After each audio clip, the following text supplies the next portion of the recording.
शिक्षा जगत की अब तक की सबसे बड़ी भर्ती की घोषणा बिहार राज्य सरकार के द्वारा की जा चुकी है। लगभग 2 लाख से ज़्यादा पदों पर यह भर्ती होगी, जिसमें परिषदीय प्राथमिक विद्यालयों में 80,000 और उच्च क्लासेज के लिए 1,20,000 पदों की घोषणा बिहार राज्य सरकार ने कर दी है।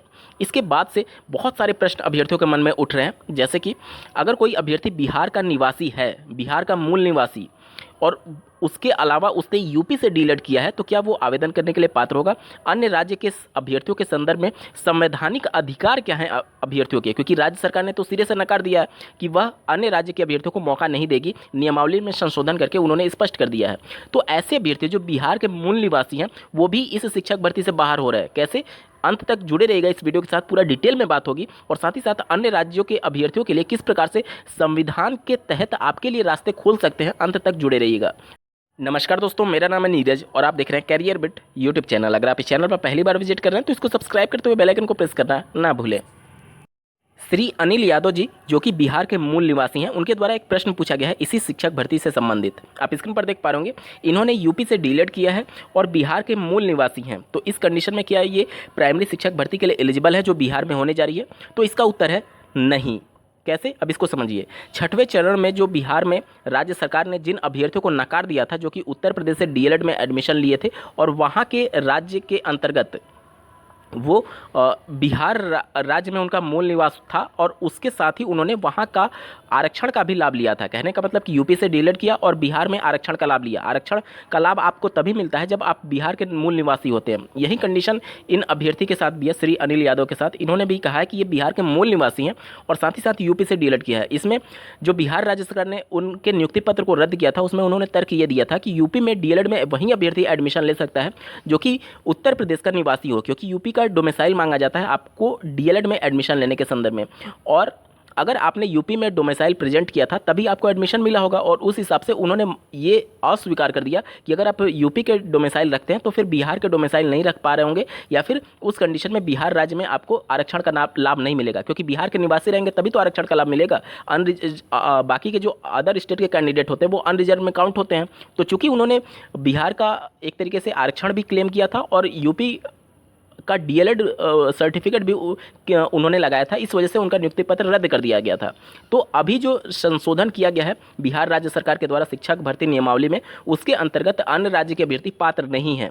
और अगर आपने यूपी से डीएलएड किया है तो उस कंडीशन में आप उत्तर प्रदेश के निवासी माने जाएंगे बिहार राज्य सरकार के द्वारा। जैसा कि उन्होंने छठवें चरण में एक्शन लिया था, तो उसके खिलाफ, उसके तहत आप शिक्षक भर्ती से बाहर हो जाएंगे। ये तो हो गया कि बिहार राज्य सरकार क्या मान रही है, लेकिन मैं पूरी तरीके से दावे से कह रहा हूँ कि आप शिक्षक भर्ती के अंदर हो सकते हैं, लेकिन उसके लिए कुछ आपको कानूनी प्रक्रिया करनी होगी। देखिए, जो कुछ भी बिहार राज्य सरकार कर रही है वो पूरी तरीके से असंवैधानिक है। कैसे? देखिए, अगर आपने यूपी से डीएलएड किया है तो उत्तर प्रदेश में डोमिसाइल बनवाने के लिए अधिकतम मतलब कि कम से कम 5 वर्ष का निवास अगर आप उत्तर प्रदेश में रखते हैं तो आप यहाँ का डोमिसाइल बनवा सकते हैं।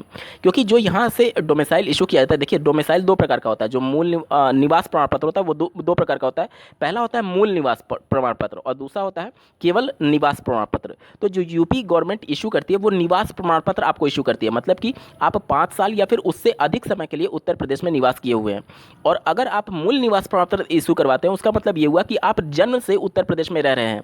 तो उत्तर प्रदेश की शिक्षक भर्ती के लिए या फिर जो डीएलएड में एडमिशन लेने के लिए जो निवास प्रमाण मांगा जाता है वो निवास प्रमाण पत्र सिंपल वाला होता है, यानी कि 5 साल की रहने का। अब मान लीजिए बिहार का कोई अभ्यर्थी है जो कि यूपी में आकर के वो अपनी पढ़ाई कर रहा है, हाई स्कूल, इंटरमीडिएट, ग्रेजुएशन वो यूपी से किया और उसके बाद से यूपी से ही डीएलएड करना चाह रहा है, तो उसका तो मूल निवास बिहार का ही है, सब कुछ डॉक्यूमेंट उसके बिहार के हैं, डोमिसाइल भी वो मूल निवास प्रमाण पत्र बिहार का प्रस्तुत कर सकता है। लेकिन चूंकि उसने डीएलएड में एडमिशन लेने के लिए 5 साल का जो निवास प्रमाण पत्र यूपी से बनवाया था, उसके आधार पर बिहार राज्य सरकार उसको निष्कासित कर रही है शिक्षक भर्ती से। ऐसा नहीं होना चाहिए। देखिए, यहाँ पर जो डॉक्यूमेंट मांगे जा रहे हैं वो मूल निवास प्रमाण पत्र के आधार पर होना चाहिए, ना कि यूपी में डीएलएड में एडमिशन लेने के आधार पर। यूपी में डीएलएड में एडमिशन जो होता है वो निवास प्रमाण पत्र के आधार पर होता है, और यही राज्य सरकार यहाँ पर गलती कर रही है।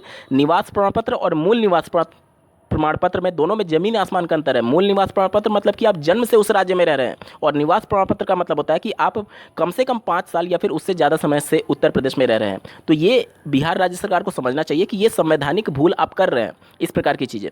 और दूसरा सबसे बड़ी गलती इनके द्वारा ये कहा गया कि अन्य राज्य के अभ्यर्थियों को हम शिक्षक भर्ती में सम्मिलित नहीं होने देंगे। इसी प्रकार का मामला उत्तर प्रदेश में 68,500 सहायक अध्यापकों की भर्ती में भी देखने को मिला था। राज्य सरकार ने जब ऑफिशियल नोटिफिकेशन जारी किया तो उसमें स्पष्ट शब्दों में मेंशन था कि वही अभ्यर्थी आवेदन करने के लिए पात्र होंगे जो कि आवेदन करने की अंतिम तिथि से पहले कम से कम उत्तर प्रदेश में 5 साल निवास का डोमिसाइल प्रस्तुत कर पाएंगे।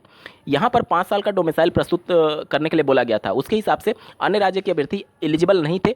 बावजूद इसके अन्य राज्य के अभ्यर्थियों ने आवेदन किया, और जब काउंसलिंग हो रहा था तब उनको एक तरीके से बाहर कर दिया गया, काउंसलिंग से उनको बाहर निकाल दिया गया। उसके बाद से वो अभ्यर्थी माननीय कोर्ट का दरवाजा खटखटाए, जहाँ पर माननीय इलाहाबाद हाईकोर्ट ने एक महत्वपूर्ण जजमेंट दिया, जिसके अनुसार राज्य सरकार किसी भी अन्य राज्य के अभ्यर्थियों को सिर्फ इसलिए शिक्षक भर्ती से बाहर नहीं कर सकती क्योंकि वो उस पर्टिकुलर राज्य का डोमिसाइल प्रस्तुत नहीं कर रहा है जहां पर उसने आवेदन किया था। देखिए, संवैधानिक अधिकार ये कहता है कि केवल कुछ ही ऐसे राज्य के कुछ ही ऐसे पर्टिकुलर क्षेत्र हैं जहां पर केंद्र सरकार के पास ये अथॉरिटी है कि वो पर्टिकुलर उसी जगह के अभ्यर्थियों को मौका दे सिर्फ आवेदन करने के संदर्भ में। देखिए, बहुत सारे ऐसे जिले होते हैं किसी पर्टिकुलर राज्य में जहाँ के जो लोग हैं उनका विकास और मुख्य धारा में वो लोग नहीं आए रहते हैं, तो वहाँ पर केंद्र सरकार डिसीजन लेती है कि इनको मुख्य धारा में लाने के लिए इनको कुछ रिजर्वेशन दिया जाए ताकि यहाँ की जो भर्तियाँ निकल पा रही हैं उसमें सिर्फ वही अभ्यर्थी चयनित हो। तो इसकी जिम्मेदारी केंद्र सरकार के पास है, ना कि राज्य सरकार के पास। तो संविधान आपके साथ है, अब आपको तय करना है कि आप शिक्षक भर्ती में सम्मिलित होना चाहते हैं अथवा नहीं।